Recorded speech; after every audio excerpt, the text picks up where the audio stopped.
Let me tell you the story of a haircut I had in Africa.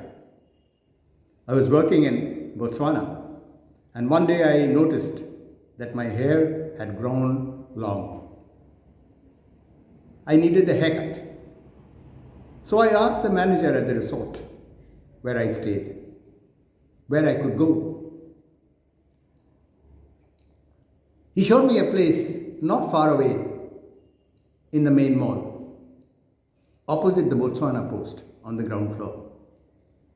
It was very convenient, so the next Saturday morning I went there. As soon as I entered, I noticed that everyone was looking at me with a great deal of surprise.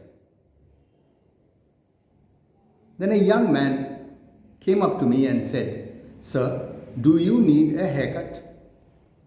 I said, "Yes, indeed I do." He said, "But we don't do straight hair, sir." Now, before this, I had never imagined that different kinds of hair required different kinds of expertise to cut.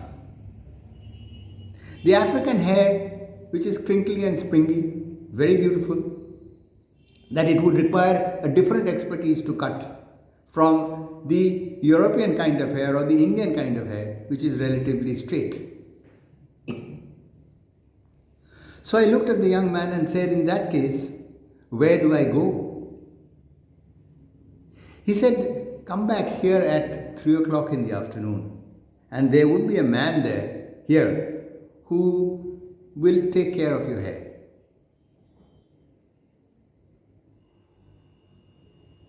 I said, "Thank you very much. I shall come back at 3 o'clock.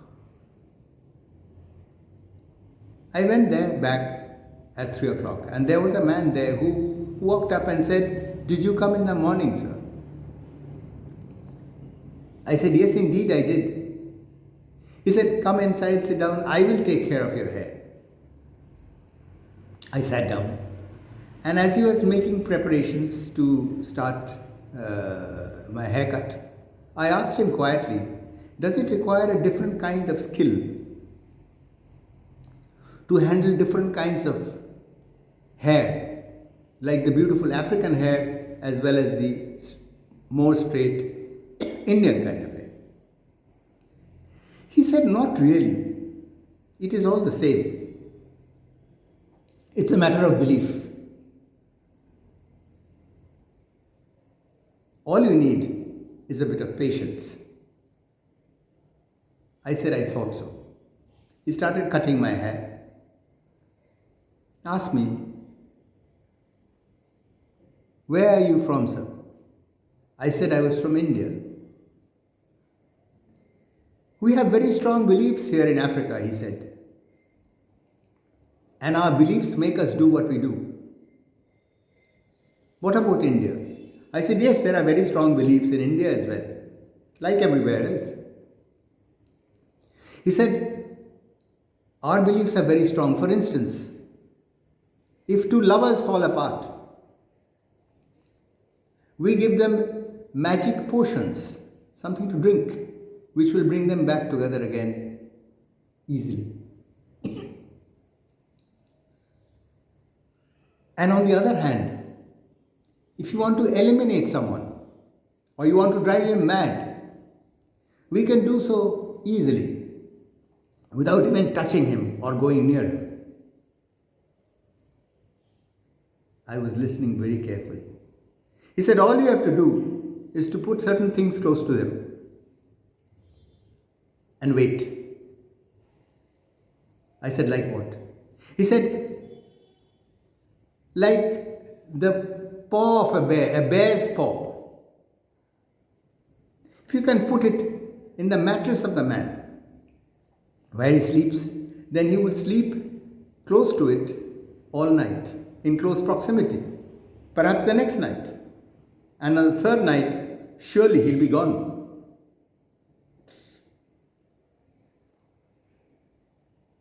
And if the dried skin of a black mamba is put in the cupboard where a man stays, he would surely go mad in 10 days' time. and leave the place never to come back. I was listening very intently. I asked him, does it mean that you have to go and kill a bear, cut off its paws, and bring it to the man's room and put it in the mattress? He said, no, no. These things are available in the market, in the mutti market. For instance, one of the largest mutti markets is in Durban in South Africa.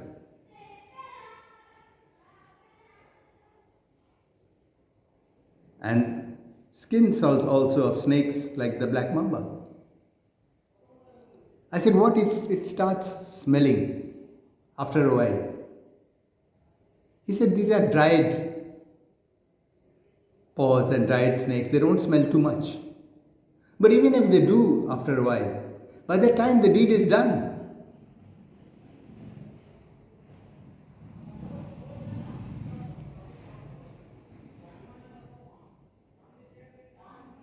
you see, sir, we believe so strongly in certain things that we do, all our actions are based on that.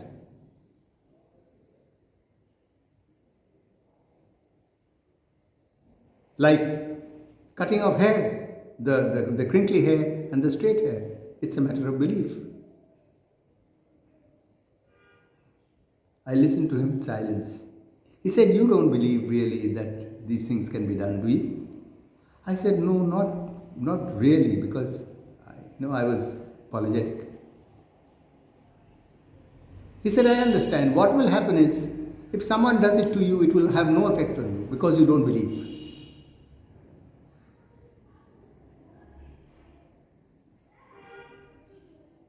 Whereas, if you believed in it, that these things can happen, they'll have a very strong effect on you.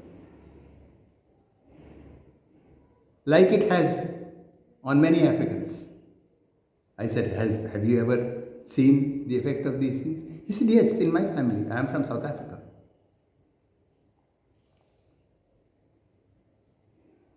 I got up, I paid him, and I thanked him.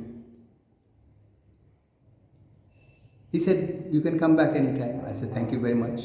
And I made my way out of the shop onto the mall and to the parking lot where my car was parked. And I drove back home slowly.